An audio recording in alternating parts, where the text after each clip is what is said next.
स्वामी मेरे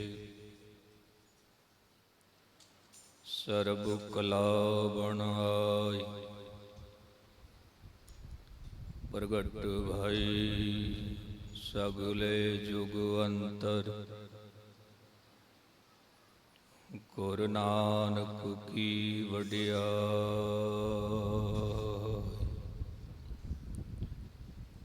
गुरु रूप गुरु प्यारी साध संगत जीओ, फतेह प्रवान करो। वाहिगुरु जी का खालसा, वाहिगुरु जी की फतेह। अक्सर देखण विच आया कि जदों दुनियावी जोत जगदी है ते उस जोत नूं हवा बुझा दिंदी। ते कई दफा ऐसा भी होया कि आकाश विच इन्ने गहरे बदल छा गए कि सूरज की किरण भी धरती तक नहीं पहुंच पा रही। इतने गहरे बादल। जदों पहाड़ों तो झरने वगदे ने ते बहुत किस्म दियां रुकावटां, पर अखीर विच सफ़र करदियां करदियां वो झरने भी सागर तक पहुंच जाते। धन गुरु नानक साहिब जी एक ऐसी शम्मा लैके, एक ऐसी जोत लैके जगत विच आए। हुण उस जोत नूं रोकना स्वाभाविक सी। बहुत यतन होए कि इस जोत नूं किसी न किसी ढंग नाल रोकिया जाए, किसी न किसी जुगती। तो मैं अर्ज करां, जेकर बाबे दी मुलाकात हुई बाबर दे नाल, ते बाबर ने भी बहुत कोशिश की इस जोत नूं मैं बुझा देवां, बुझा देवां। धन गुरु नानक साहिब जी ने कह दिता, हे बाबर तू जाबर है, तू जाबर है। और इस इलाही जोत नूं बुझाना बहुत औखा है, बहुत औखा है। जदों ये जोत सफ़र करदियां करदियां पंजवें नानक तक पहुंची, धन गुरु अर्जन देव पातशाह, ते इस जोत नूं मुख रख के पट्टां दे सवैये की कहंदे ने, धरन गगन नवखंड में जोत स्वरूपी रहो भर, भन मथुराव कछ भेद नहीं गुरु अर्जन पर तख हर। मैं ये अर्ज करां, उस तो पहला जिवें सत्कारयोग भाई साहब भाई सुरिंदर सिंह जी ने बचन कीते कि इन्हां बच्चियां दे विच जो एक उत्साह है, एक खुशी है, ते बहुत वड्डा सहयोग मां दा है, पिता दा। क्योंकि मैं अर्ज करां, जदों ये बच्चा मात गर्भ विच प्रवेश करता है ते सब तो पहला खबर होंदी है निरंकार, निरंकार कि इस गर्भ दे विच एक जोत टिकाई है। पहली खबर रब दे कोल है, फिर दूजी खबर मां दे कोल है, मां तो बाद फिर तीजी खबर पिता दे कोल है, फिर कुटुंब दे कोल है। साइंस की कहती है कि वह बच्चा 90% मां दे शरीर दे विचों खुराक प्राप्त करता है। बच्चा 90%। जे मां दे जीवन विच बंदगी है, 90% बंदगी वो बच्चा कबूल करता है, 90%। जेकर मैं इस तरह अर्ज करा, पूरी धरती ते ਬੀਜ ਜਿੱਥੇ ਵੀ ਬੀਜਿਆ ਜਾਵੇ ਅੰਕੁਰਿਤ ਹੁੰਦਾ ਹੈ, ਜਿੱਥੇ ਵੀ ਬੀਜਿਆ ਜਾਵੇ। ਪਰ ਉਹ ਗੱਲ ਵੱਖਰੀ ਹੈ ਕਿ ਜਿਹੜੀ ਜ਼ਮੀਨ ਬਹੁਤ ਸੁੰਦਰ ਹੈ, ਮਿੱਟੀ ਬਹੁਤ ਸੁੰਦਰ ਹੈ, ਉੱਥੇ ਬੀਜ ਬਹੁਤ ਕਮਾਲ ਦਾ ਉਗੇਗਾ।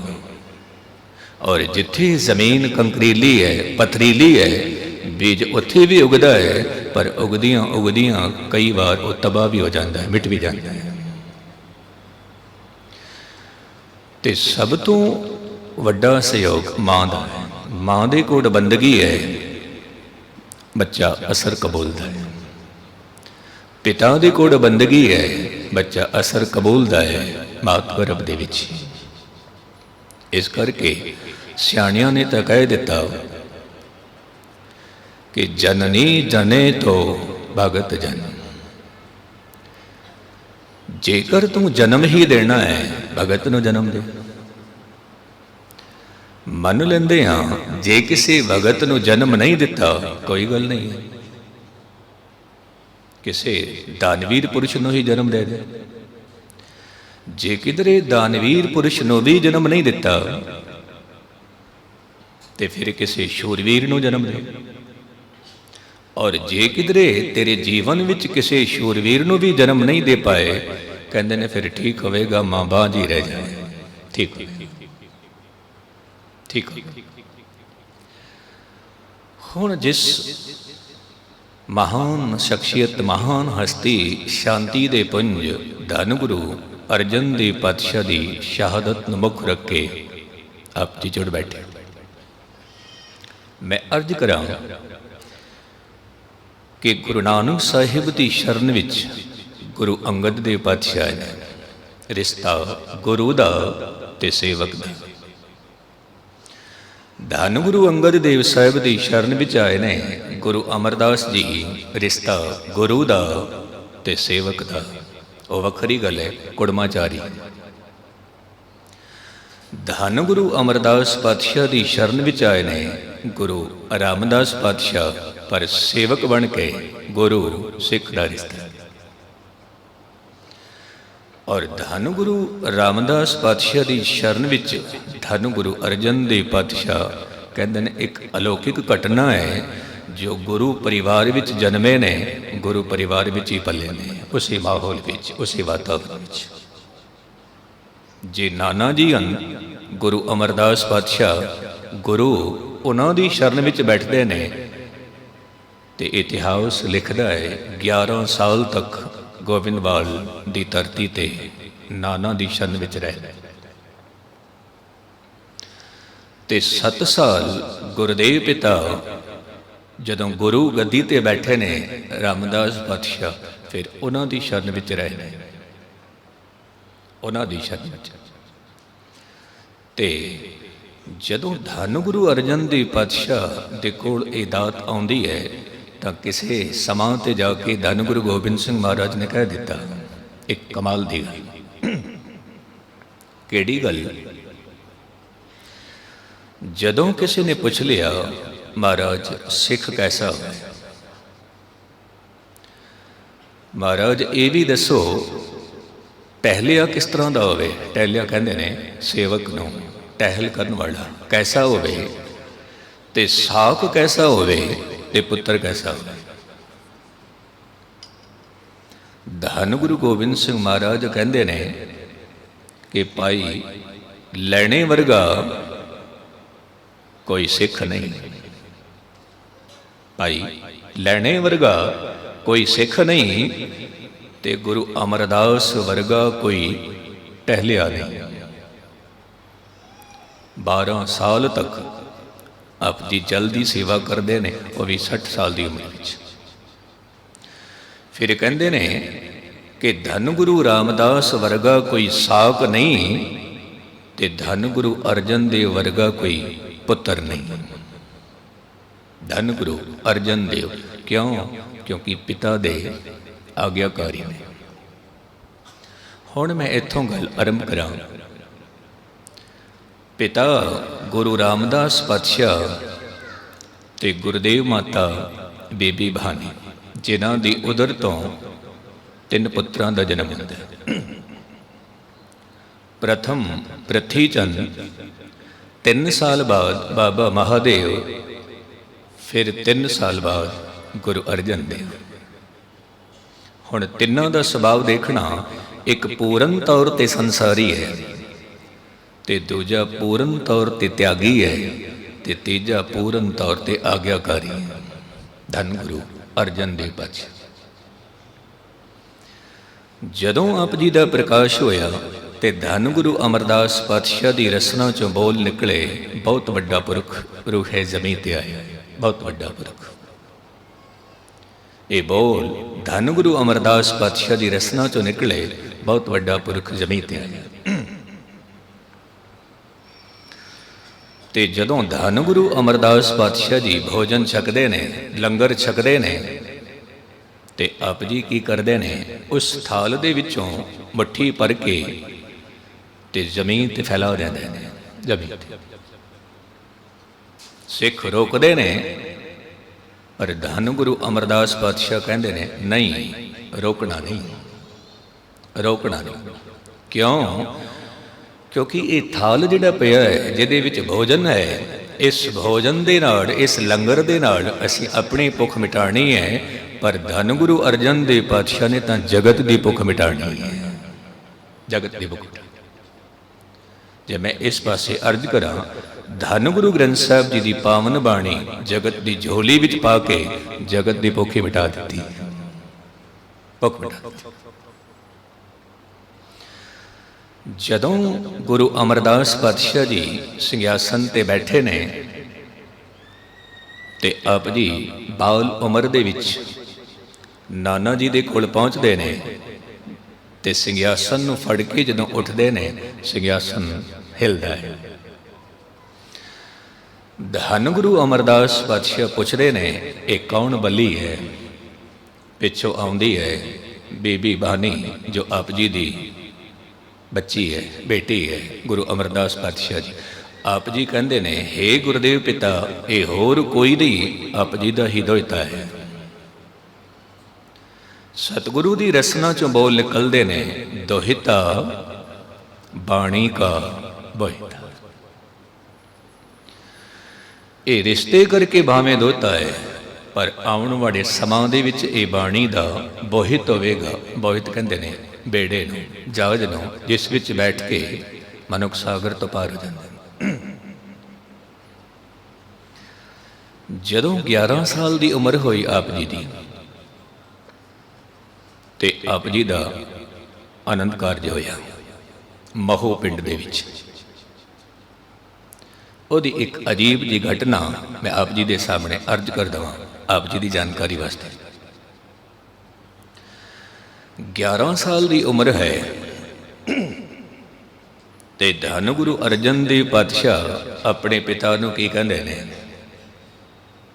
उस वेले नाना जी भी मौजूद ने, ते उन्हां दे सामने कहंदे ने कि हे गुरुदेव पिता, मेरी एक तमन्ना है, एक हसरत है। ये उस वेले कह रहे ने, जिस वेले विआह करीब आ गया, उस वेले कह रहे ने, मेरी एक तलब है, मेरी एक चाहत है। गुरु रामदास पातशाह पुछदे ने, की चाहत है, की तलब है? ते अर्जन देव गुरु की कहंदे ने, 11 साल की उम्र विच कहंदे ने, विआह दे विच जितने बराती चलणगे, उन्हां दे विच बहुती तादाद साधुआं दी होवे, संतां दी होवे, ते ब्रह्म ज्ञानियां दी होवे, बहुती तादाद। ते पिता गुरु रामदास पातशाह ने भी कह दिता, हुण फिर उन्हां दी तलाश तुसीं करनी है। क्यों? क्योंकि ब्रह्म ज्ञानी की गत ब्रह्म ज्ञानी जाने, फिर तो ही तलाश कर उन्हां दी। ते आप जी ने कुछ ऐसे पुरुषों की तलाश की, क्योंकि मैं अर्ज करा, गुरु अमरदास साहब दे वेले इक्को ही पिंड दे 27 ब्रह्म ज्ञानी होने, इक्को ही पिंड दे। क्यों? देखदियां देखदियां देखदियां देखदियां। क्योंकि इत्थे मैं एक छोटा जिहा जिन्हों उदाहरण दे देवां, जदों भाई साहब जी, भाई सुरिंदर सिंह जी आप जी का जत्था ਸਲੋਕ ਮਹਿਲਾ ਨਵਾਂ ਦੀ ਬਾਣੀ ਪੜ੍ਹ ਰਹੇ ਸੀ। ਪਹਿਲੀ ਦਫਾ ਉੱਥੇ ਮੈਂ ਬੈਠਾ ਸੀ। ਜਿਸ ਮੌਜ ਦੇ ਵਿੱਚ ਉਹ ਬਾਣੀ ਦਾ ਉਚਾਰਨ ਕਰਦੇ ਪਏ ਸੀ, ਜਿਸ ਮੌਜ ਵਿੱਚ, ਇੱਕ ਪੰਕਤੀ ਮੈਨੂੰ ਯਾਦ ਆ ਗਈ ਗੁਰੂ ਸਾਹਿਬ ਦੀ, ਔਰ ਉਹ ਬੋਲ ਸੀ, ਅੰਮ੍ਰਿਤ ਬਾਣੀ ਘਟ ਤੇ ਉਚਰੋ, ਆਤਮ ਕੋ ਸਮਝਾਓ। ਇੱਕ ਗਾਇਕੀ ਰਸਨਾ ਦੀ ਹੈ, ਇੱਕ ਗਾਇਕੀ ਗਲੇ ਦੀ ਹੈ, ਇੱਕ ਗਾਇਕੀ ਹਿਰਦੇ ਦੀ ਹੈ। ਔਰ ਜਦੋਂ ਹਿਰਦੇ ਚੋਂ ਗਾਇਕੀ ਨਿਕਲਦੀ ਹੈ, ਉਹ ਸਿੱਧੀ ਕਬੂਲ ਹੁੰਦੀ ਹੈ ਇਲਾਹੀ ਦਰਗਾਹ ਵਿੱਚ। ਹਿਰਦੇ ਚੋਂ ਨਿਕਲੀ ਗਾਇਕੀ। ਸੰਗੀਤਕਾਰ ਬਹੁਤੇ ਨੇ ਔਰ ਗੁਸਤਾਖੀ ਮਾਫ ਕੀਰਤਨੀ ਵੀ ਬਹੁਤੇ ਨੇ, ਕਥਾਵਾਚਕ ਵੀ ਬਹੁਤੇ ਨੇ, ਬਹੁਤੇ ਨੇ। ਪਰ ਜਿਨ੍ਹਾਂ ਦੇ ਬੋਲ ਅੰਤੇਕਰਨ ਚੋਂ ਭਿੱਜ ਕੇ ਨਿਕਲਦੇ ਨੇ, ਉਹ ਵੱਖਰੀ ਗੱਲ ਹੈ, ਵੱਖਰੀ ਗੱਲ। ਤੋ 27 ਬ੍ਰਹਮ ਗਿਆਨੀ ਇੱਕੋ ਪਿੰਡ ਦੇ, ਤੇ ਧੰਨ ਗੁਰੂ ਅਰਜਨ ਦੇਵ ਪਾਤਸ਼ਾਹ ਜੀ ਉਹਨਾਂ ਨੂੰ ਇਕੱਠਾ ਕਰਦੇ ਨੇ, ਲੈ ਕੇ ਜਾਂਦੇ ਨੇ। ਪਰ ਸ਼ਾਰੀਰਿਕ ਤੌਰ ਤੇ ਇਸ ਤਰ੍ਹਾਂ ਵੀ ਕਈ ਵਾਰ ਹੁੰਦਾ ਹੈ ਕਿ ਕੋਈ ਤਨ ਕਰਕੇ ਸੰਪੂਰਨ ਵੀ ਨਹੀਂ ਹੁੰਦਾ, ਕਿਸੇ ਦੀ ਅੱਖ ਨਹੀਂ ਵੀ ਆਉਂਦੀ, ਕਿਸੇ ਦਾ ਇੱਕ ਹੱਥ ਨਹੀਂ ਹੁੰਦਾ, ਪਰ ਅੰਦਰੂਨੀ ਤੌਰ ਤੇ ਪੂਰਨ ਆਉਂਦੇ ਨੇ। ਬਾਹਰੋਂ ਕਹਿ ਦਿੰਦੇ ਆ ਇਹ ਅਧੂਰਾ ਹੈ, ਪਰ ਅੰਦਰੂਨੀ ਤੌਰ ਤੇ ਚੇਤਨਾ ਕਰਕੇ, ਬਿਰਤੀ ਕਰਕੇ ਸੰਪੂਰਨ ਆਉਂਦਾ ਹੈ, ਸੰਪੂਰਨ। तो कुछ ऐसे भी सन जो शारीरिक तौर पर अधूरे सन, किसी की एक अख नहीं सी, किसी का एक पैर नहीं सी, किसी का एक हाथ नहीं सी, वो भी चले गए। मऊ पिंड के लोग देखते हैं इस बरात नूं, अजीब जी बरात है। अज भी कह देने गुस्ताखी माफ कि बराती ऐसे चाहिए ने जिन्हां दे कपड़े बहुत शानदार होने चाहिए ने, असीं कई दफ़ा कह देने। पिंड वासियों ने कह दिता ये किस किस्म की बरात है, किस तरह से विआह करना है, इज्जत का सवाल है। एक शर्त रख दी धन गुरु अर्जन देव साहब के सामने, ना ये शर्त पूरी करनगे ना विआह होवेगा। ते शर्त की सी, एक बहुत भारी जिस दियां जड़ां बहुत गहरियां, एक जड़ उसनूं इस तरीके दे नाल तराशिया, इस तरीके दे नाल उसनूं कटिया जिवें एक छोटी जी किली बन गई। दूरों देखिए तो इस तरह लगता है कि जिवें किसी ने एक किली गाड़ी हुई जमीन दे विच, छोटा जिहा किला। हुण सतगुरु नूं की कहंदे ने कि नेजे दे नाल इस किली नूं पुटना है, नेजे दे नाल। जदों सतगुरु दे सामने ये बोल रखे कि नेजे दे नाल इस किली नूं पुटना है, तो सतगुरु जी अगां की कहंदे ने, कहंदे ने साडे हत्थां चों कुछ पुटवाओ ना, साडे हत्थां तो जड़ां लवाओ, जड़ां लवाओ। घट घट कह अंतर की जानत, भले बुरे की पीर पछान।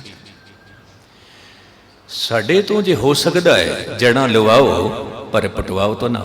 एक दफ़ा, दो दफ़ा, 3 दफ़ा बचन किया। सतगुरु जी कहन लगे फिर जे थोड़ी मर्जी इस तरह है तो फिर ठीक है। नेजे दे नाल उसनूं पुटदे ने, पर वो किली तो नहीं सी, वो तो पूरा जंड सी, जड़ां बहुत गहरियां सन, बहुत गहरी। मैं आप जी नूं अर्ज करा, अज भी जाके देखो मऊ पिंड, सतगुरु जी कहने लगे साडे हत्थां चों जड़ पुटाई है, हुण जड़ लगनी किस तरह। अज भी वो पिंड इसी तरह सुनसान है, अज भी विकास पूर्ण तौर पर नहीं होया अज के जमाने में। जदों 11 साल की उम्र में विआह होया, आशीष दिती धन गुरु अमरदास सतगुरु ने इस सुभाग जोड़ी ने, माता गंगा जी, गुरुदेव गुरु अर्जन देव पातशाह दोवां नूं आशीर्वाद दिता। जदों आप जी की उम्र 18 साल की हुई, गुरु नानक की गद्दी दे आप जी वारिश बने।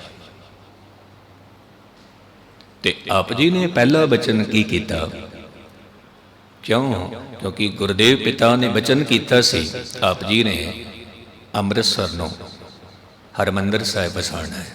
मैं इस तरह अर्ज करा, गुरु नानक साहिब ने करतारपुर वसाया, ਗੁਰੂ ਅੰਗਦ ਦੇਵ ਸਾਹਿਬ ਨੇ ਖਡੂਰ ਸਾਹਿਬ ਵਸਾਇਆ, ਗੁਰੂ ਅਮਰਦਾਸ ਸਤਿਗੁਰੂ ਨੇ ਗੋਬਿੰਦਵਾਲ ਵਸਾਇਆ, ਤੇ ਧੰਨ ਗੁਰੂ ਰਾਮਦਾਸ ਪਾਤਸ਼ਾਹ ਨੇ ਅੰਮ੍ਰਿਤਸਰ ਵਸਾਇਆ, ਤੇ ਧੰਨ ਗੁਰੂ ਅਰਜਨ ਦੇਵ ਸਾਹਿਬ ਜੀ ਨੇ ਉਸ ਤਾਲ ਨੂੰ ਪੱਕਾ ਕਰਾਇਆ ਤੇ ਹਰਿਮੰਦਰ ਸਾਹਿਬ ਦੀ ਸਿਰਜਣਾ ਕੀਤੀ। ਤੇ ਜਦੋਂ ਇਹ ਸੇਵਾ ਆਰੰਭ ਕਰਦੇ ਨੇ, ਆਪ ਜੀ ਨੇ ਪਹਿਲਾ ਬਚਨ ਕੀਤਾ ਕਿ ਹਰ ਇੱਕ ਸਿੱਖ ਦਾ ਫਰਜ਼ ਹੈ ਨਾਮ ਦਾਨ ਇਸ਼ਨਾਨ।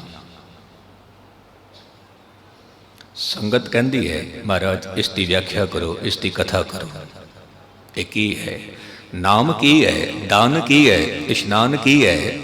ਇਸ ਨੂੰ ਥੋੜਾ ਜਿਹਾ ਵਿਸਤਾਰ ਦੇ ਨਾਲ ਸਮਝਾਣਾ।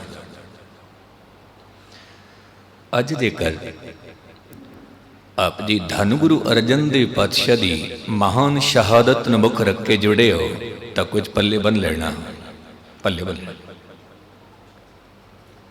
ਕਿਉਂਕਿ ਜਦੋਂ ਗੁਰੂ ਅਰਜਨ ਦੇਵ ਸਾਹਿਬ ਨੇ ਇਹ ਬਚਨ ਕੀਤੇ ਸੀ, ਉਹਦਾ ਕੁਝ ਕਾਰਨ ਸੀ, ਉਹ ਵੀ ਮੈਂ ਥੋੜਾ ਜਿਹਾ ਵਿਸਤਾਰ ਦੇ ਨਾਲ ਸਮਝਾਵਾਂ।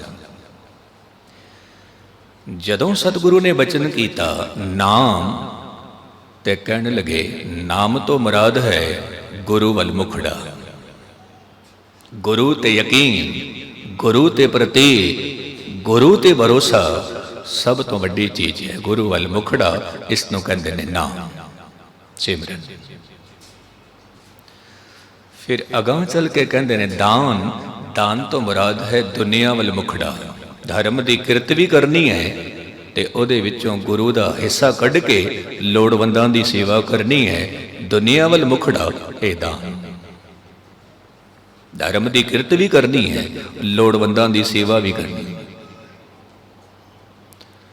ਮਹਾਰਾਜ ਜਿਹੜਾ ਤੀਜਾ ਬਚਨ ਹੈ ਇਸ਼ਨਾਨ, ਇਸ ਤੋਂ ਕੀ ਮੁਰਾਦ ਹੈ? ਕਹਿਣ ਲੱਗੇ ਨਾਮ ਤੋਂ ਮੁਰਾਦ ਹੈ ਗੁਰੂ ਵੱਲ ਮੁਖੜਾ, ਦਾਨ ਤੋਂ ਮੁਰਾਦ ਹੈ ਦੁਨੀਆ ਵੱਲ ਮੁਖੜਾ, ਤੇ ਇਸ਼ਨਾਨ ਤੋਂ ਮੁਰਾਦ ਹੈ ਆਪਣੇ ਵੱਲ ਮੁਖੜਾ, ਆਪਣੇ ਵੱਲ। ਜੇ ਤੂੰ ਅਕਲ ਲਤੀ ਕਾਲੇ ਲਿਖ ਨਾ ਲੇਖ, ਆਪਨੜੇ ਗਿਰੀਵਾਨ ਮੈਂ ਸ਼ਿਰ ਨੀਵਾਂ ਕਰ ਦੇਖ। ਤੂੰ ਦੂਜੇ ਦੀ ਨਿੰਦਾ ਕਰਨ ਦੀ ਬਜਾਏ ਆਪਣੇ ਆਪ ਨੂੰ ਵੀ ਦੇਖ ਲਿਆ ਕਰ। ਇਸ਼ਨਾਨ ਤੋਂ ਮੁਰਾਦ ਆਪਣੇ ਵੱਲ ਮੁਖੜਾ, ਆਪਣੇ ਜੀਵਨ ਨੂੰ ਦੇਖਣਾ, ਆਪਣੇ ਆਪ ਨੂੰ ਦੇਖਣਾ। ਇੱਥੇ ਇੱਕ ਛੋਟਾ ਜਿਹਾ ਉਦਾਹਰਨ ਦੇ ਕੇ ਫਿਰ ਮੈਂ ਅੱਗੇ ਵੱਲ ਚੱਲਦਾ। ਇੱਕ ਵਿਗਿਆਨਿਕ ਕਿਸੇ ਦੁਕਾਨ ਤੇ ਜਾਂਦਾ ਹੈ ਤੇ ਉਸ ਨੂੰ ਕਹਿੰਦਾ ਹੈ ਮੈਂ ਗਹਿਰੇ ਜੰਗਲ ਵਿੱਚ ਜਾ ਰਿਹਾ ਖੋਜ ਕਰਨ ਵਾਸਤੇ। ਇੱਕ ਯੰਤਰ ਚਾਹੀਦਾ ਹੈ ਦਿਸ਼ਾ ਸੂਚਕ, ਜਿਹੜਾ ਮੈਨੂੰ ਇਹ ਦੱਸਦਾ ਰਹੇ ਕਿ ਮੈਂ ਕਿਹੜੀ ਦਿਸ਼ਾ ਵਿੱਚ ਆ ਗਿਆ, ਪੂਰਬ ਹੈ, ਪੱਛਮ ਹੈ। ਕਿਉਂਕਿ ਅੱਜ ਤਾਂ ਜੇ ਲੋੜ ਪੈਂਦੀ ਹੈ ਤਾਂ ਅਸੀਂ ਮੋਬਾਈਲ ਫੋਨ ਖੋਲ੍ਹ ਲੈਂਦੇ ਹਾਂ, ਅਸੀਂ ਕਿੱਥੇ ਖੜੇ ਹਾਂ, ਕਿੱਥੇ ਪਹੁੰਚਣਾ ਹੈ, ਟਾਰਗੇਟ ਕੀ ਹੈ, ਦੱਸ ਦਿੰਦਾ ਹੈ।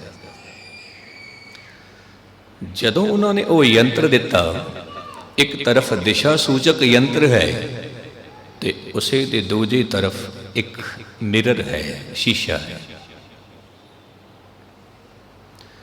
ਵਿਗਿਆਨਿਕ ਕਹਿੰਦਾ ਹੈ ਇਹ ਗੱਲ ਤਾਂ ਮੈਨੂੰ ਸਮਝ ਆ ਰਹੀ ਹੈ, ਇੱਕ ਤਰਫ ਦਿਸ਼ਾ ਸੂਚਕ ਯੰਤਰ ਹੈ ਪਰ ਦੂਜੀ ਤਰਫ ਮਿਰਰ ਦੀ ਕੀ ਲੋੜ ਹੈ, ਕੀ ਲੋੜ?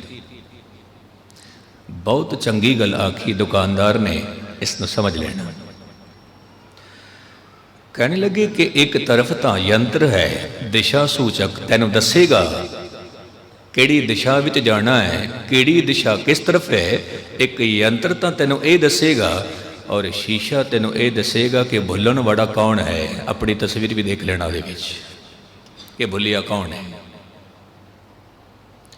ਜੇ ਮੈਂ ਇਸ ਤਰ੍ਹਾਂ ਅਰਜ਼ ਕਰਾਂ, ਗੁਰਬਾਣੀ ਦਿਸ਼ਾ ਵੀ ਦਿਖਾਉਂਦੀ ਹੈ ਤੇ ਗੁਰਬਾਣੀ ਇਹ ਵੀ ਕਹਿੰਦੀ ਹੈ ਤੂੰ ਕਿੱਥੇ ਕਿੱਥੇ ਗਲਤੀ ਪਈ ਕਰਦਾ ਹੈ, ਤੂੰ ਕਿੱਥੇ ਕਿੱਥੇ ਭੁੱਲ ਪਈ ਕਰਦਾ ਹੈ, ਉਹਦੀ ਤਸਵੀਰ ਵੀ ਦਿਖਾਉਂਦੀ ਹੈ। ਤੋ ਇਸ਼ਨਾਨ ਤੋਂ ਮੁਰਾਦ ਹੈ ਆਪਣੇ ਵੱਲ ਮੁਖੜਾ। ਫਿਰ ਕਹਿੰਦੇ ਨੇ ਕਿ ਸਹਿਜ ਜੋਗ ਦੇ ਵਿੱਚ ਜੀਣਾ ਹੈ, ਰਾਜ ਜੋਗ ਵਿੱਚ ਵਿਚਰਨਾ ਹੈ। ਮੈਂ ਫਿਰ ਅਰਜ਼ ਕਰਾਂ, ਸਮਝਣਾ। ਸਹਿਜ ਜੋਗ ਵਿੱਚ ਜੀਣਾ ਹੈ, ਸਹਿਜਤਾ ਵਿੱਚ ਜੀਣਾ ਹੈ। ਪਰ ਐਸਾ ਨਹੀਂ ਕਿ ਦੁਨੀਆ ਦੇ ਧੰਦੇ ਸਾਰੇ ਛੱਡ ਦਵੋ, ਕਾਰੋਬਾਰ ਛੱਡ ਦਵੋ, ਗ੍ਰਸਤ ਜੀਵਨ ਛੱਡ ਦਵੋ, ਐਸਾ ਨਹੀਂ ਹੈ। ਸੰਸਾਰ ਵਿੱਚ ਵੀ ਰਹਿਣਾ ਹੈ, ਉਸ ਨੂੰ ਕਹਿ ਦਿੱਤਾ ਰਾਜ ਜੋਗ। ਸਹਿਜ ਜੋਗ ਤੇ ਰਾਜ ਜੋਗ। ਸਮਾਜ ਵਿੱਚ ਵੀ ਰਹਿਣਾ ਹੈ, ਸਮਾਜ ਦਾ ਪ੍ਰਚਾਰ ਵੀ ਕਰਨਾ ਹੈ, ਸਮਾਜ ਨੂੰ ਵੀ ਦੇਖਣਾ ਹੈ ਤੇ ਖੁਦ ਨੂੰ ਵੀ ਦੇਖਣਾ ਹੈ, ਕਿਉਂਕਿ ਗੁਰੂ ਨਾਨਕ ਸਾਹਿਬ ਦੇ ਘਰ ਵਿੱਚ ਹਠ ਜੋਗ ਕਬੂਲ ਨਹੀਂ ਹੈ, ਪ੍ਰਵਾਨ ਨਹੀਂ। ਜਦੋਂ ਇਸ ਤਰ੍ਹਾਂ ਉਪਦੇਸ਼ ਕੀਤਾ ਤੇ ਧੰਨ ਗੁਰੂ ਅਰਜਨ ਦੇਵ ਸਤਿਗੁਰੂ ਨੂੰ ਪੁੱਛ ਲਿਆ ਸਵਾਲ, ਬੜਾ ਅਜੀਬ ਸਵਾਲ। ਕਹਿਣ ਲੱਗੇ ਮਹਾਰਾਜ, ਜਦੋਂ ਕੀਰਤਨ ਦਾ ਪ੍ਰਵਾਹ ਚੱਲਦਾ ਹੈ, ਮੈਂ ਬਹੁਤ ਧੰਨਵਾਦ ਕਰਾਂਗਾ ਅੰਮ੍ਰਿਤ ਰਸ ਸੇਵਾ ਸੁਸਾਇਟੀ ਤੇ ਭਾਈ ਸਾਹਿਬ ਜੀ ਸੁਰਿੰਦਰ ਸਿੰਘ ਜੀ ਦਾ, ਕਿ ਸੰਗਤਾਂ ਦੇ ਦਰਸ਼ਨ ਕਰਾਏ। ਤੇ ਇੱਕ ਜੋ ਮੈਂ ਅਰਜ਼ ਕਰਨ ਵਾਸਤੇ ਜਾ ਰਿਹਾ ਕਿ ਕੀਰਤਨ ਕਰਨਾ ਤੇ ਫਿਰ ਕਥਾ ਕਰਨੀ ਤੇ ਪਾਠ ਕਰਨਾ, ਇਹ ਸਵਾਲ ਪੁੱਛ ਲਿਆ ਸੀ ਧੰਨ ਗੁਰੂ ਅਰਜਨ ਦੇਵ ਪਾਤਸ਼ਾਹ ਨੂੰ। ਮਹਾਰਾਜ, ਇੱਕ ਤਰਫ ਕੀਰਤਨ ਹੋ ਰਿਹਾ ਹੈ, ਕਿ ਕਥਾ ਦੀ ਵੀ ਲੋੜ ਪੈਂਦੀ ਹੈ। ਸਤਿਗੁਰੂ ਜੀ ਨੇ ਬਚਨ ਕੀਤਾ ਕਿ ਜੇਕਰ ਪਰਬਤ ਤੇ ਪਾਣੀ ਪਹੁੰਚਾਉਣਾ ਹੋਵੇ, ਕਿਸ ਤਰ੍ਹਾਂ ਪਹੁੰਚਾਓਗੇ? ਬਹੁਤ ਹੀ ਔਖਿਆਈ ਹੁੰਦੀ ਹੈ, ਬਹੁਤ ਔਖੀ। ਜਦੋਂ ਕੀਰਤਨ ਹੁੰਦਾ ਹੈ ਤੇ ਕੀਰਤਨ ਦੇ ਨਾਲ ਹਰ ਇੱਕ ਦਾ ਹਿਰਦਾ ਭਿੱਜ ਜਾਂਦਾ ਹੈ, ਹਰ ਇੱਕ ਦਾ, ਹਰ ਇੱਕ ਦਾ। ਜਦੋਂ ਆਪ ਜੀ ਨੇ ਘਰ ਬੈਠ ਕੇ ਪਾਠ ਕੀਤਾ, ਆਪ ਜੀ ਦਾ ਹਿਰਦਾ ਭਿੱਜ ਗਿਆ। ਜਦੋਂ ਕੀਰਤਨ ਸੁਣਿਆ, ਸਾਰਿਆਂ ਦਾ ਹਿਰਦਾ ਭਿੱਜ ਗਿਆ, ਸਾਰਿਆਂ ਦਾ। ਕਹਿੰਦੇ ਨੇ ਫਿਰ ਕਥਾ ਤੇ ਧੰਨ ਗੁਰੂ ਅਰਜਨ ਦੇਵ ਸਾਹਿਬ ਜੀ ਕਹਿੰਦੇ ਨੇ, ਜਦੋਂ ਬਰਸਾਤ ਹੁੰਦੀ ਹੈ ਫਿਰ ਕੁਝ ਦਿਨ ਤੱਕ ਆਕਾਸ਼ ਵਿੱਚ ਬੱਦਲ ਛਾਏ ਰਹਿੰਦੇ ਨੇ ਤੇ ਰਿਮਝਿਮ ਬਰਸਾਤ ਹੁੰਦੀ ਹੈ, ਪਾਣੀ ਬਹੁਤ ਗਹਿਰਾਈ ਤੱਕ ਪਹੁੰਚ ਜਾਂਦਾ ਹੈ ਧਰਤੀ ਦੇ ਵਿੱਚ, ਬਹੁਤ ਗਹਿਰਾਈ ਤੱਕ। ਕਥਾ ਇਸ ਤਰ੍ਹਾਂ ਦੀ ਬਰਸਾਤ ਹੈ, ਰਿਮਝਿਮ ਰਿਮਝਿਮ ਰਿਮਝਿਮ। ਇੱਕ ਇੱਕ ਬੋਲ ਹਿਰਦੇ ਵਿੱਚ ਬੈਠਦੇ ਨੇ, ਇੱਕ ਇੱਕ ਬੋਲ। ਤੋ ਧੰਨ ਗੁਰੂ ਅਰਜਨ ਦੇਵ ਪਾਤਸ਼ਾਹ ਜੀ ਬਚਨ ਕਰਦੇ ਨੇ ਕਿ ਇਸ ਦੁਨੀਆ ਦੇ ਵਿੱਚ ਮੰਦਰ ਬਹੁਤ ਨੇ, ਬਹੁਤ ਨੇ। ਇੱਕ ਮੰਦਰ ਐਸਾ ਵੀ ਚਾਹੀਦਾ ਹੈ ਜੋ ਦੁਨਿਆਵੀ ਮੰਦਰ ਦੇ ਨਾਲ ਨਾਲ ਹਰੀ ਦਾ ਮੰਦਰ ਵੀ ਹੋਵੇ, ਹਰੀ। ਫਿਰ ਹਰਿਮੰਦਰ ਸਾਹਿਬ ਦੀ ਸਿਰਜਣਾ ਹੋਈ। ਉਸ ਦੀ ਜੋ ਬਣਤਰ ਹੈ, 4 ਦਰਵਾਜ਼ੇ ਨੇ, ਪੂਰਬ, ਪੱਛਮ, ਉੱਤਰ, ਦੱਖਣ। 4 ਦਰਵਾਜ਼ੇ ਤੋਂ ਮੁਰਾਦ ਹੈ ਕਿ 4 ਵਰਨ, 4 ਆਸ਼ਰਮ, 4 ਦਿਸ਼ਾਵਾਂ ਹਰ ਇੱਕ ਲਈ ਖੁੱਲ੍ਹਾ ਹੈ। ਖੱਤਰੀ, ਬ੍ਰਾਹਮਣ, ਸ਼ੂਦ, ਵੈਸ਼, ਉਪਦੇਸ਼, 4 ਵਰਨਾਂ ਕੋ ਸਾਹਿਬ। ਜਦੋਂ ਹਰਿਮੰਦਰ ਸਾਹਿਬ ਦੇ ਵਿੱਚ ਅਸੀਂ ਪ੍ਰਵੇਸ਼ ਕਰਦੇ ਹਾਂ, ਪੌੜੀਆਂ ਤੋਂ ਉਤਰਨਾ ਪੈਂਦਾ। ਪਹਿਲਾਂ ਆਪ ਜੀ ਨੂੰ ਖਬਰ ਹੋਵੇ, ਪਹਿਲਾਂ ਪੌੜੀਆਂ ਤੋਂ ਉਤਰਾਂਗੇ, ਉਸ ਤੋਂ ਬਾਅਦ ਸਰੋਵਰ ਦੇ ਕਰੀਬ ਪਹੁੰਚਾਂਗੇ, ਉਸ ਤੋਂ ਬਾਅਦ ਫਿਰ ਹਰਿਮੰਦਰ ਸਾਹਿਬ ਵਿੱਚ ਬੈਠਾਂਗੇ। ਕਹਿੰਦੇ ਨੇ ਸਰੋਵਰ ਇੱਕ ਐਸਾ ਸਰੋਵਰ ਹੈ ਜਿਸ ਦੇ ਵਿੱਚ ਕਦੇ ਗੁਸਤਾਖੀ ਮਾਫ, ਡੱਡੂ ਦੀ ਆਵਾਜ਼ ਨਹੀਂ ਸੁਣੀ ਹੋਵੇਗੀ, ਬਗਲੇ ਨੂੰ ਬੈਠੇ ਹੋਏ ਨਹੀਂ ਦੇਖਿਆ ਹੋਵੇਗਾ ਕਦੇ।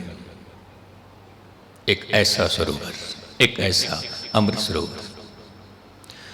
ਪੌੜੀਆਂ ਤੋਂ ਉਤਰਨ ਦਾ ਕੀ ਭਾਵ ਹੈ? ਕਹਿੰਦੇ ਨੇ ਹੇ ਪੁਰਖਾ, ਜੇ ਹਰਿਮੰਦਰ ਵਿੱਚ ਪ੍ਰਵੇਸ਼ ਕਰਨਾ ਹੋਵੇ ਤਾਂ ਪਹਿਲੇ ਨਿਮਰਤਾ ਦੇ ਘਰ ਵਿੱਚ ਆਉਣਾ ਪਏਗਾ, ਨਿਮਰਤਾ ਦੇ ਘਰ ਵਿੱਚ।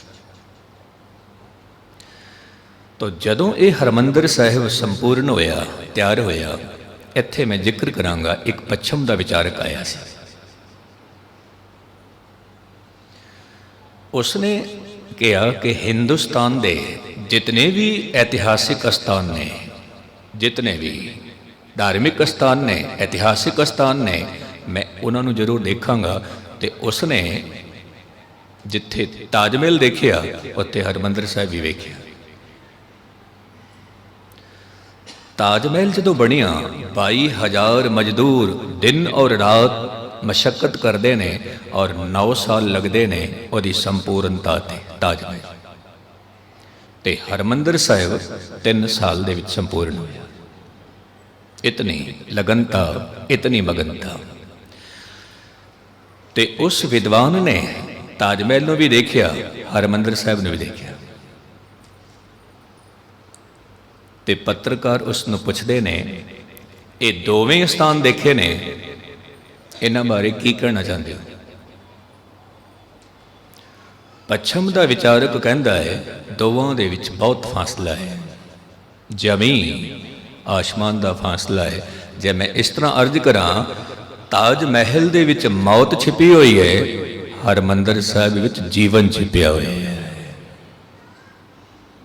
ਜੀਵਨ, ਇੱਥੇ ਜੀਵਨ ਮਿਲਦਾ ਹੈ, ਉੱਥੇ ਮੌਤ ਛਿਪੀ ਹੋਈ ਹੈ। ਵਾਕਈ ਉੱਥੇ ਮੌਤ ਛਿਪੀ ਹੋਈ ਹੈ, ਹਰਮੰਦਰ ਸਾਹਿਬ ਦੇ ਵਿੱਚ ਜੀਵਨ ਮਿਲਦਾ ਹੈ। ਜਿਹੜਾ ਵੀ ਕੋਈ ਬੈਠ ਕੇ ਪਾਠ ਕਰਦਾ ਹੈ, ਸਿਮਰਨ ਕਰਦਾ ਹੈ, ਦਰਸ਼ਨ ਕਰਦਾ ਹੈ, ਇਲਾਹੀ ਜੀਵਨ ਦੀ ਪ੍ਰਾਪਤੀ ਹੁੰਦੀ ਹੈ। ਇਲਾਹੀ ਜੀਵਨ ਜਗਤ ਵਿੱਚ, ਸੰਸਾਰ ਦੇ ਵਿੱਚ ਵੱਖ-ਵੱਖ ਕਿਸਮ ਦੇ ਵਿਤਕਰੇ, ਵੱਖ-ਵੱਖ ਕਿਸਮ ਦੇ ਕਰਮ ਕਾਂਡ ਫੈਲੇ ਹੋਏ, ਤੇ ਇਹਨਾਂ ਨੂੰ ਵੀ ਮਿਟਾਉਣਾ ਹੈ।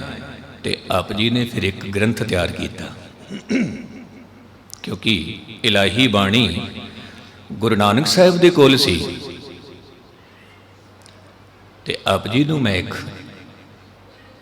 ਜਾਣਕਾਰੀ ਲਈ ਅਰਜ਼ ਕਰ ਦੇਵਾਂ ਕਿ ਜਦੋਂ ਗੁਰੂ ਨਾਨਕ ਸਾਹਿਬ ਜੀ ਮੱਕੇ ਗਏ ਤੇ ਮੌਲਵੀਆਂ ਨੇ ਪੁੱਛ ਲਿਆ ਸੀ। ਕੀ ਪੁੱਛਿਆ ਤੇ ਕਿਸ ਵੱਲ ਇਸ਼ਾਰਾ ਕਰਕੇ ਪੁੱਛਿਆ? ਭਾਈ ਗੁਰਦਾਸ ਜੀ ਕਹਿੰਦੇ ਨੇ, ਪੁੱਛਣ ਫੋਲ ਕਿਤਾਬ ਨੂੰ। ਇਸਲਾਮਿਕ ਦੁਨੀਆ ਦੇ ਵਿੱਚ ਧਾਰਮਿਕ ਗ੍ਰੰਥ ਨੂੰ ਉਹ ਕਿਤਾਬ ਵੀ ਕਹਿੰਦੇ ਨੇ। 4 ਕਿਤਾਬਾਂ ਹਨ ਇਸਲਾਮਿਕ ਸਾਮੀ ਧਰਮ ਦੇ ਵਿੱਚ, ਤੌਰੇਤ, ਜੰਬੂਰ, ਅੰਜੀਲ, ਕੁਰਾਨ ਸ਼ਰੀਫ। ਇਹ 4 ਕਿਤਾਬਾਂ। ਪੁੱਛਣ ਫੋਲ ਕਿਤਾਬ ਨੂੰ, ਹੈ ਫਕੀਰ ਜੀ, ਹੈ ਸਾਈਂ ਜੀ, ਇਸ ਕਿਤਾਬ ਨੂੰ ਜੋ ਆਪ ਜੀ ਦੇ ਕੋਲ ਹੈ, ਇਸ ਨੂੰ ਖੋਲ ਕੇ ਦੱਸੋ, ਇਹਦੇ ਵਿੱਚ ਕੀ ਹੈ?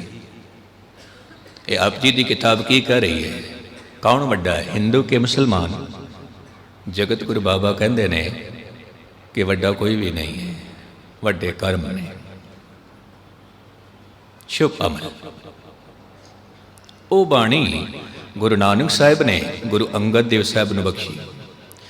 ਫਿਰ ਧੰਨ ਗੁਰੂ ਅੰਗਦ ਦੇਵ ਸਾਹਿਬ ਦੇ 63 ਸਲੋਕ ਉਹਦੇ ਵਿੱਚ ਦਰਜ ਹੁੰਦੇ ਨੇ। ਫਿਰ ਉਹ ਬਾਣੀ ਗੁਰੂ ਅਮਰਦਾਸ ਜੀ ਦੇ ਕੋਲ ਆਉਂਦੀ। ਫਿਰ ਧੰਨ ਗੁਰੂ ਅਮਰਦਾਸ ਦੇ ਬੋਲ ਦਰਜ ਹੁੰਦੇ ਨੇ। ਫਿਰ ਉਹ ਬੋਲ ਇਲਾਹੀ ਬਾਣੀ ਗੁਰੂ ਰਾਮਦਾਸ ਜੀ ਦੇ ਕੋਲ ਜਾਂਦੀ ਹੈ। ਇਤਿਹਾਸ ਲਿਖਦਾ ਹੈ ਕਿ ਉਹ ਪਹਿਲੀ ਪੋਥੀ ਜਿਹੜੀ ਤਿਆਰ ਹੋਈ ਗੁਰੂ ਅਮਰਦਾਸ ਪਾਤਸ਼ਾਹ ਨੇ, ਉਹਦਾ ਉਤਾਰਾ ਬਾਬਾ ਮੋਹਨ ਜੀ ਦੇ ਕੋਲ ਵੀ ਸੀ। ਉਹਦਾ ਉਤਾਰਾ ਜਦੋਂ ਧੰਨ ਗੁਰੂ ਅਰਜਨ ਦੇਵ ਸਾਹਿਬ ਦੀ ਵਾਰੀ ਆਈ, ਹੁਣ ਇਸ ਬਾਣੀ ਨੂੰ ਇੱਕ ਗ੍ਰੰਥ ਦਾ ਰੂਪ ਦੇਣਾ ਹੈ, ਗ੍ਰੰਥ ਦਾ। ਤੇ ਆਪ ਜੀ ਬਾਬਾ ਮੋਹਨ ਜੀ ਦੇ ਕੋਲ ਵੀ ਜਾਂਦੇ ਨੇ। ਔਰ ਇਤਿਹਾਸ ਕਹਿੰਦਾ ਹੈ ਬਾਬਾ ਮੋਹਨ ਜੀ ਆਪ ਜੀ ਨੂੰ ਬਹੁਤ ਪਿਆਰ ਕਰਦੇ ਸੀ, ਰਿਸ਼ਤੇ ਵਿੱਚ ਮਾਮਾ ਜੀ ਲੱਗਦੇ ਸੀ, ਬਹੁਤ ਪਿਆਰ ਕਰਦੇ ਸੀ। ਬੜੇ ਅਦਬ ਦੇ ਨਾਲ ਉਹ ਬਾਣੀ ਦਿੱਤੀ ਹੈ। ਪਰ ਕਈ ਦਫਾ ਅਸੀਂ ਸੁਣਦੇ ਹਾਂ ਕਿ ਪਹਿਲਾਂ ਬਾਬਾ ਬੁੱਢਾ ਜੀ ਗਏ, ਭਾਈ ਗੁਰਦਾਸ ਜੀ ਗਏ, ਤੇ ਉਹਨਾਂ ਨੇ ਪੋਥੀ ਦੇਣ ਤੋਂ ਇਨਕਾਰ ਕਰ ਦਿੱਤਾ। ਗੁਸਤਾਖੀ ਮਾਫ। ਇਤਿਹਾਸ ਨੂੰ ਬਹੁਤ ਗਹਿਰਾਈ ਦੇ ਨਾਲ ਖੋਜਣਾ ਬਹੁਤ ਜ਼ਰੂਰੀ ਹੈ, ਬਹੁਤ ਜ਼ਰੂਰੀ। ਜਦੋਂ ਉਹ ਪੋਥੀ ਲੈ ਕੇ ਆਏ ਨੇ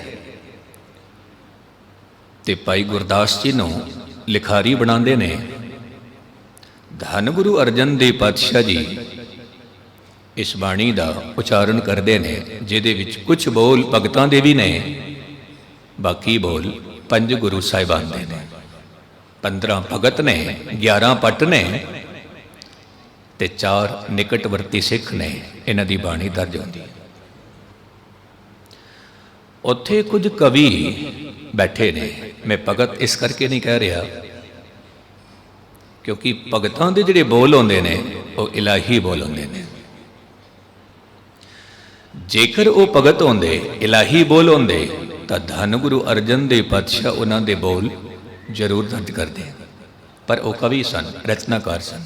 फिर भी उन्होंने कह दिता साढ़े बोल भी दर्ज किए जाए। धन गुरु अर्जन देव साहब जी कहते ने पहला ये बोल सुनाओ। किस तरह के बोल? जदों उन्होंने बोल सुने, रचना सुनी, साहब जी कहन लगे नहीं नहीं, जिहड़े बोल जिहड़ी रचना हंकार दे नाल भरी होवे वो दूजे दा हंकार किस तरह उतार सकती? नहीं उतार सकती। इत्थे गुरबाणी पढ़ के वेखो, मनुख कितना भी हंकारी होवे गुस्ताखी माफ खत्म हो जाता है। बाणी पढ़ के देखो। धन गुरु अर्जन देव साहब ने इनकार कर दिता, ये बोल ये रचना दर्ज नहीं हो सकती। उन्हों दे विच कवि सन छज्जू, पीलू ते कान्हा। वापिस मोड़ दिता, लाहौर चले गए। जदों ये ग्रंथ तैयार होया, इसका प्रथम नाम सी पोथी साहिब। प्रकाश होया, बाबा बुढ़ा जी हैड ग्रंथी बने, उम्र सी 98 साल उस वेले। जदों कान्हा नूं ये महसूस होया मेरे बोल दर्ज नहीं होए ने, मैं शिकायत करनी है अकबर दे कोल, ते अकबर नूं जाके कह दिता कि एक ऐसे ग्रंथ की रचना हुई है जिहदे विच इस्लामिक रहबरां की निंदा हुई है ते सनातन कर्म कांडां की भी अवहेलना हुई है, जो कि आप जी के राज विच ठीक नहीं है, क्योंकि आप जी ने चलाया दीन ए इलाही, ते फिर हर एक दीन हर एक मजहब का सत्कार होना चाहिए, पर उहदे विच तां निंदा भरी हुई। अकबर नूं पता सी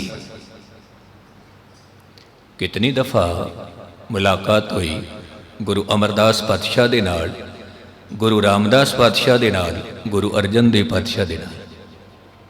और मैं ये भी अर्ज करा कि कुछ जमीन बीबी पानी दे नाम अकबर ने लगाई सी, जिसनों गुरु रामदास चक भी किया जाता है। अकबर ने कह दिता ये नहीं हो सकता कि गुरु अर्जन देव साहब ने जो ग्रंथ तैयार किया है उहदे विच किसी की निंदा होवे, ये मैनू नहीं यकीन। पर फिर भी मैं हर एक की गल सुननी। बड़े अदब दे नाल बाबा बुढ़ा जी, भाई गुरदास जी पोथी साहब नूं लैके अकबर के दरबार विच पहुँचते हैं। कहते ने इस बाणी नूं हुण पढ़िया जाए, विचारिया जाए। बाबा बुढ़ा जी ने हुक्मनामा लिया। प्रथम हुक्मनामा जो अकबर के दरबार विच सी वो की सी? खाक नूर करदंग आलम दुनियाए, आसमान जमीन दरखत आप पैदाइश खुदाए। मैं फिर अर्ज करा, खाक नूर करदंग आलम दुनियाए। मिट्टी दे विच इलाही नूर मिला के परमात्मा ने जहान बना दिता। उहदे विच जमीन है, आसमान है, दरखत है, पानी है, सब कुछ बना दिता। किसने? खुदा ने, अल्लाह ने। ते नाल ये भी गुरु साहब दे पावन बोल ने, बंदे चश्मदीदम फनाए। हे बंदे तू जो कुछ भी देख रहा है इसने फना भी हो जाना है, मिट जाना है। पर कितनी कमाल दी गल है, दुनिया मुर्दार खुर्दनी, दुनिया मुर्दार खुर्दनी, मुर्दार खा रही है हवस करके। गाफल हवाए, हवस के विच इतना गाफिल हो गया कि मुर्दार खा रही, किसी का हक मार के खा रहे हैं। अकबर कहता है इसके विच तां किसी दी निंदा है ही नहीं, अल्लाह की इबादत। जितने भी लोग खड़े सी कहन लगे नहीं, एक दफा होर हुक्मनामा लिया जाए। बाबा बुढ़ा जी ने आद बीड़ नूं पोथी साहब नूं सजदा कीता, नमस्कार कीती, दूजा हुक्मनामा लिया। हुक्मनामा की आउंदा है? अल्लाह अगम खुदा ही बंदे, छोड़ ख्याल दुनिया के धंधे, होए पे खाक फकीर मुसाफिर एह दरवेश कबूल दरा। हे अल्लाह दे बंदे, ओ अल्लाह तां अगम है, तू छड़ दे दुनिया दे जंजाल, छड़ दे।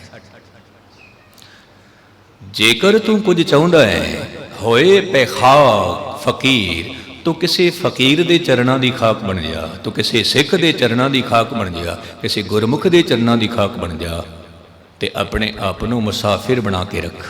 मुसाफिर, मुसाफिर। मैं एक छोटी जी इत्थे अर्ज करांगा जरूर, क्योंकि कुछ दिन पहला एक समागम होया सर्व धर्म सम्मेलन इंदौर विच। सारे धर्मां दे उत्थे आगू आए सन ते दास नूं भी बुला लिया, तुसीं भी आना है। आप जी ने गुरु नानक साहिब दे बोल सुनाने ने। उत्थे मौलवी भी सी, पादरी भी सन ते होर सारे धर्मां दे आगू सन, मुखी सन।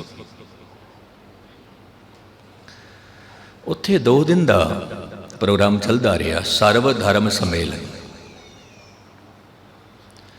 ते उस तो बाद जिन्हां दे घर असी जाके लंगर छकिया, सारे बैठे सी जमीन ते बैठ के लंगर छकिया, ते जो ये प्रोग्राम चला रहा सी जां जिन्हां ने ये प्रोग्राम कीता सी, ओ उस इलाके दा मन्निया परमन्निया संत।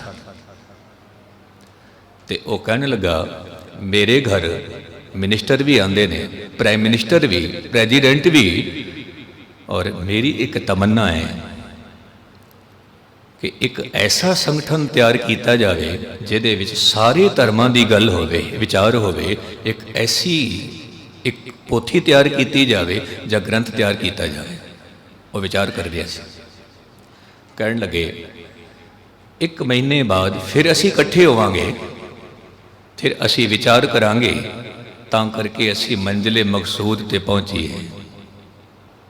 असी उहदे कोल बैठे हाँ, गल्लां बातां कर रहे हाँ, ते अज खबर आ गई कि उहदी मौत हो गई। अपने आप नूं ही गोली मार ली। आप जी नूं खबर होवेगी। इंदौर दे जिसनों खिताब भी मिलिया है राष्ट्रीय संत दा। मैं अर्ज कर रहा सी, होए पे खाक फकीर मुसाफिर, तो अपने आप को मुसाफिर समझ के दुनिया विच समा व्यतीत कर। ना जाने किस मोड़ पे जिंदगी की शाम हो जाए, पता नहीं, पता नहीं। उजाले अपनी यादों के मेरे पास रहने दो, ना जाने किस मोड़ पे जिंदगी की शाम हो जाए, कोई पता नहीं, कोई खबर नहीं। तो जदों धन गुरु अर्जन देव साहिब दे ये अगम्मी बोल सुने, तो जिन्हों ने शिकायत की, कहने लगे नहीं, एक हुक्मनामा होर लिया जाए, किते ना किते जरूर अवेलना है, किते ना किते। हुण जदों तीजी दफा हुक्मनामा लिया बाबा बुढ़ा जी ने, तो तीजी दफा की बोला है, अवल अल्लाह नूर उपाया कुदरत कै सब बद। अकबर ये बोल सुन के संघासन तो उठता है, सिजदा करता है, ते मत्था टेकदा है और कहता है पूजनीक ग्रंथ है तो बस यही है, कोई किसी की निंदा नहीं। निरंकार दे बोल, अल्लाह दे बोल। 500 अशरफियां भेंट करता है, बड़े अदब दे नाल आद भीड़ नूं फिर लैके जाते हैं। अकबर ने कह दिता कि जदों मैनू दफनाया जाए, मेरा मुखड़ा होवे, सिर होवे पूरब वल, मेरे पैर होण पच्छम वल। क्योंकि इस्लामिक दुनिया दे विच अक्सर दफनाउण वेले सिर होंदा है पच्छम वल, क्योंकि उस तरफ मक्का है। अकबर ने कह दिता, मैं ये भरम मिटाना है, मेरा सिर होवे पूरब वल, मेरे पैर होण पच्छम वल। और उसी तरह दफनाया। आगरे दे विच अज भी जाके उहदी समाध देखोगे, इस तरह बनी हुई है, सिर पूरब वल। फिर जहांगीर गद्दी ते बैठा, जहांगीर जदों गद्दी ते बैठा, तो कुछ कट्टर पंथी लोग, मौलवी मुलाड़े, उन्होंने एक गल कह दी, महाराज ਜੇ ਆਪ ਜੀ ਦੇ ਰਾਜ ਵਿੱਚ ਵੀ ਸਾਡਾ ਮਜ਼ਹਬ ਸਿਖਰ ਤੇ ਨਹੀਂ ਪਹੁੰਚਿਆ, ਫਿਰ ਕਦ ਪਹੁੰਚੇਗਾ? ਆਪ ਜੀ ਦਾ ਰਾਜ। ਜਹਾਂਗੀਰ ਨੇ ਆਪਣੀ ਆਤਮ ਕਥਾ ਵਿੱਚ ਜੋ ਲਿਖਿਆ, ਉਸ ਤੋਂ ਫਿਰ ਇਹ ਗੱਲ ਸਪਸ਼ਟ ਹੁੰਦੀ ਹੈ। ਕੀ ਗੱਲ? ਜਹਾਂਗੀਰ ਲਿਖਦਾ ਹੈ, ਮੈਂ ਕਈ ਸਾਲਾਂ ਤੋਂ ਦੇਖਦਾ ਆ ਰਿਹਾ, ਕਈ ਸਾਲਾਂ ਤੋਂ, ਕਿ ਇੱਕ ਐਸਾ ਮਨੁੱਖ ਜਿਹੜਾ ਪਾਰਸੀ ਲਿਬਾਸ ਵਿੱਚ ਬਿਆਸ ਦਰਿਆ ਦੇ ਕੰਢੇ ਕੁਝ ਭੋਲੇ ਭਾਲੇ ਲੋਕਾਂ ਨੂੰ ਇਕੱਠੇ ਕਰਕੇ, ਜਿਹਦੇ ਵਿੱਚ ਹਿੰਦੂ ਵੀ ਹਨ, ਮੁਸਲਮਾਨ ਵੀ ਹਨ, ਸਾਰੇ ਇਕੱਠੇ ਬੈਠਦੇ ਨੇ ਤੇ ਗੱਲਾਂ ਕਰਦੇ ਨੇ ਤੇ ਇਕੱਠੇ ਬੈਠ ਕੇ ਭੋਜਨ ਛਕਦੇ ਨੇ, ਜਿਹੜਾ ਕਿ ਮੈਨੂੰ ਮਨਜ਼ੂਰ ਨਹੀਂ ਹੈ। ਮੈਂ ਚਾਹੁੰਦਾ ਮੇਰੇ ਰਾਜ ਵਿੱਚ ਹਰ ਇੱਕ ਮਨੁੱਖ ਇਸਲਾਮ ਕਬੂਲ ਕਰੇ। ਔਰ ਮੈਂ ਇਹ ਵੀ ਸੋਚਦਾ ਆ ਰਿਹਾ ਸੀ, ਕਦ ਮੈਨੂੰ ਮੌਕਾ ਮਿਲੇ ਮੈਂ ਇਸ ਦੁਕਾਨ ਨੂੰ ਬੰਦ ਕਰ ਦੇਵਾਂ। ਗੁਰੂ ਨਾਨਕ ਸਾਹਿਬ ਵੱਲ ਇਸ਼ਾਰਾ ਕਰਕੇ ਕਿਹਾ, ਮੈਂ ਇਸ ਨੂੰ ਬੰਦ ਕਰਨਾ ਹੈ। ਤੇ ਅੱਜ ਜਦੋਂ ਜਹਾਂਗੀਰ ਗੱਦੀ ਤੇ ਬੈਠਾ, ਅਕਬਰ ਦੀ ਮੌਤ ਹੋਈ, 7 ਦਿਨ ਤੱਕ ਸ਼ੌਕ ਪ੍ਰਗਟ ਕੀਤਾ। ਪੂਰੇ 7 ਮਹੀਨੇ ਬਾਅਦ ਜਹਾਂਗੀਰ ਨੇ ਐਲਾਨ ਕੀਤਾ ਕਿ ਅਰਜਨ ਦੇਵ ਜੀ ਨੂੰ ਤੇ ਉਹਦੇ ਪਰਿਵਾਰ ਨੂੰ ਬੰਦੀ ਬਣਾ ਕੇ ਪੇਸ਼ ਕੀਤਾ ਜਾਵੇ। ਉਹਨਾਂ ਦੇ ਕੋਲ ਜੋ ਕੁਝ ਵੀ ਹੈ ਸਭ ਕੁਝ ਲੁੱਟ ਕੇ ਤੇ ਸ਼ਾਹੀ ਖਜ਼ਾਨੇ ਵਿੱਚ ਜਮ੍ਹਾਂ ਕਰ ਦਿੱਤਾ ਜਾਵੇ। ਉਸਨੇ ਐਲਾਨ ਕਰ ਦਿੱਤਾ। ਹੁਣ ਧੰਨ ਗੁਰੂ ਅਰਜਨ ਦੇਵ ਪਾਤਸ਼ਾਹ ਜੀ ਨੂੰ ਖਬਰ ਸੀ ਇਹ ਭਾਣਾ ਵਰਤੇਗਾ, ਕਿਉਂਕਿ ਮੈਂ ਆਪ ਜੀ ਨੂੰ ਅਰਜ਼ ਕਰਾਂ, ਭਾਣਾ ਤਾਂ ਉਦੋਂ ਵੀ ਵਰਤ ਸਕਦਾ ਸੀ ਜਦੋਂ ਹੁਮਾਯੂੰ ਨੇ ਗੁਰੂ ਅੰਗਦ ਦੇਵ ਪਾਤਸ਼ਾਹ ਤੇ ਤਲਵਾਰ ਕੱਢੀ ਸੀ। ਕਹਿੰਦੇ ਨੇ ਉਸ ਵੇਲੇ ਵੀ ਕੁਝ ਵੀ ਹੋ ਸਕਦਾ ਸੀ। ਹੁਣ ਧੰਨ ਗੁਰੂ ਅਰਜਨ ਦੇਵ ਸਾਹਿਬ ਨੂੰ ਖਬਰ ਸੀ ਭਾਣਾ ਵਰਤੇਗਾ, ਤੇ ਆਪ ਜੀ ਨੇ ਗੁਰੂ ਹਰਗੋਬਿੰਦ ਸਾਹਿਬ ਨੂੰ ਗੱਦੀ ਤੇ ਸੁਸ਼ੋਭਿਤ ਕੀਤਾ। ਬਾਬਾ ਬੁੱਢਾ ਜੀ ਨੇ ਇਹ ਰਸਮ ਅਦਾ ਕੀਤੀ ਤੇ ਆਪ ਜੀ ਨੇ ਬਚਨ ਕੀਤਾ ਕਿ ਆਪ ਜੀ ਦੁਆਬੇ ਵੱਲ ਚਲੇ ਜਾਓ।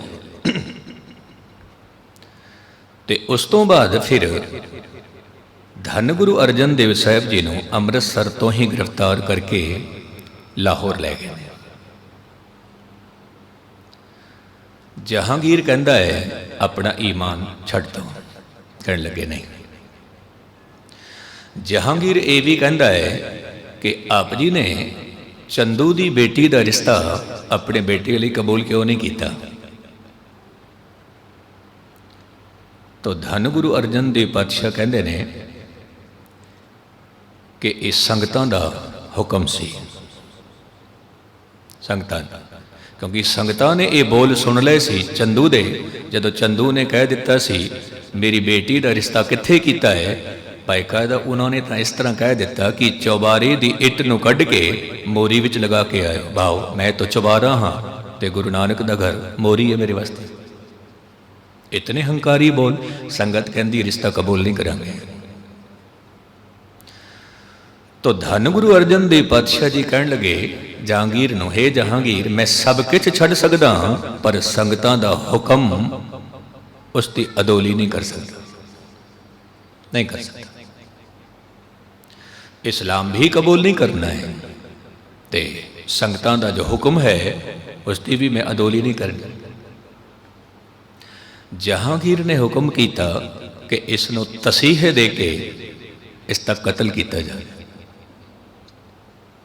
ਕਹਿੰਦੇ ਨੇ 5 ਦਿਨ ਤੱਕ ਤਸੀਹੇ ਦਿੱਤੇ ਗਏ, ਉਬਲਦੀ ਦੇਗ ਵਿੱਚ, ਉਬਲਦੇ ਪਾਣੀ ਵਿੱਚ ਬਿਠਾਇਆ ਗਿਆ। ਇਤਿਹਾਸਕਾਰ ਲਿਖਦਾ ਹੈ ਤਪਦੀ ਹੋਈ ਧਰਤੀ, ਤਪਦਾ ਹੋਇਆ ਸੂਰਜ, ਤਪਦੀ ਹੋਈ ਹਵਾ, ਤਪਦਾ ਹੋਇਆ ਜਹਾਂਗੀਰ, ਤਪਦੀ ਹੋਈ ਅੱਗ, ਤਪਦਾ ਹੋਇਆ ਤਵਾ, ਤਪਦੀ ਹੋਈ ਰੇਤ, ਤਪਦਾ ਹੋਇਆ ਪੜਪੂੰਜਾ, ਤਪਦੀ ਹੋਈ ਦੇਗ, ਤਪਦਾ ਹੋਇਆ ਪਾਣੀ। ਔਰ ਕਹਿੰਦੇ ਨੇ ਇੱਥੇ ਤੱਕ ਕਿ ਤਪਦੇ ਹੋਏ ਮੀਆਂ ਮੀਰ ਜੀ पर जे शांत अवस्था विच बैठे ने तो धन गुरु अर्जन देव पातशाह। बाकी सब कुछ तप रहा है, सब कुछ। मियाँ मीर ने भी कह दिता, महाराज जे हुक्म करो दिल्ली लाहौर इट दे नाल इट खड़का दो। पर गुरु अर्जन देव साहब की रसना चों बोल निकलते ने, तेरा किया मीठा लगे। ओदा हुक्म है, उसते हुक्म नूं कबूल करना है, परवान करना है, परवान करना है। और इत्थे मैं अर्ज करा, जदों मियाँ मीर ने कह दिता, महाराज किसी समय विच मैं सुनिया सी, तन मन काट काट सब अरपी विच अग्नि आप जलाई। तो एक शंका पैदा हुई सी, कोई ऐसा भी हो सकता है जिहड़ा निरंकार के प्रति अपने आप को मिटा दे। अज उस पंक्ति का अर्थ न सुनने की बजाय उसका अर्थ देख रहे हैं, देख रहे। 5 दिन बीत गए, हुण रात का समय है। भाई साहब भाई गुरदास जी कहते हैं, वो रात भी इस तरह बतीत हुई है प्रभु के गीत गा के। इस तरह नहीं है कि कष्ट विच बैठे ने ते विचलित हो गए ने, नहीं। और रात भी इस तरह बतीत हो रही है प्रभु के गीत गा के ते सहज अवस्था दे विच, प्रेम की अवस्था दे विच, प्रीत की अवस्था विच बैठे। जदों 6वां दिन होया, कहने लगे हुण इस तरह किया जावे, गऊ दी खल विच इसके शरीर नूं मढ़िया जावे। इतने कठोर तसीर ते ओदे विचों ही कोई बोल पिया कि ये ठीक होवेगा, क्योंकि शरीर ते छाले पै हुए ने, ते ठीक होवेगा। रावी का पानी बहुत ठंडा है, उस दे विच इशनान कराया जावे। होर दुख होवेगा क्योंकि शरीर दे विच तपस है, छाले पै ने, ते फिर पानी बहुत ठंडा है, उत्थे इन्हां नूं होर दुख प्राप्त होणगे, होर दुख प्राप्त होणगे। जदों 6वें दिन गुरु साहिब जी नूं रावी नदी विच इशनान कराया, ते आप जी दे नाल जिहड़े 5 सिख सन उन्हां नूं कह दिता, हुण पाना वरतेगा। जिवें ही इशनान करन लई गए ने, नानक लीन भयो गोबिंद स्यों ज्यों पानी संग पानी। एक आलम का कहना है, शहीद की जो मौत है वो कौम की हयात है। हयात तो हयात है, वो मौत भी हयात है, मौत भी। जिथे धन गुरु अर्जन देव पातशाह का देहरा बनाया लाहौर दे विच, मैं कह के समाप्ति वाला आउना, उत्थे अज भी जिन्हां गुरमुखां ने दर्शन किए ने उन्होंने खबर होएगी, अज भी उत्थे गुरु साहिब दे अगम्मी बोल लिखे हुए ने। किहड़े बोल? सुनी अरदास स्वामी मेरे सरब कला बन आई, प्रगट भई सगले जुग अंतर गुरु नानक की वडियाई। अज भी उत्थे ये बोल लिखे हुए ने। गुरु अर्जन देव साहिब के प्रति भाई साहब भाई गुरदास जी कहते हैं, गुरु अर्जन विटों कुर्बानी, मैं कुर्बान हाँ ऐसे सतगुरु तो जिस गुरु साहिबान का शहीदी गुरपुरब दिहाड़ा आप जी मना रहे हो। पर आप जी ने बस एक कृपा करनी है, भावें कीर्तन दे इलाही बोल, भावें कथा दे बोल, कुछ बोल अपने हिरदे विच वसा लेना ते गुरपुरब मनावना सफल हो जाएगा। बहुत धन्यवाद आप जी का। आप जी ने एक मन एक चित्त होके कथा श्रवण की है। बहुत धन्यवाद भाई साहब भाई सुरेंद्र सिंह जी, आप जी के जत्थे का आप जी ने संगतां दे दर्शन कराए ने। भुल्लां चुक्कां दी खेमा। वाहिगुरु जी का खालसा, वाहिगुरु जी की फतेह।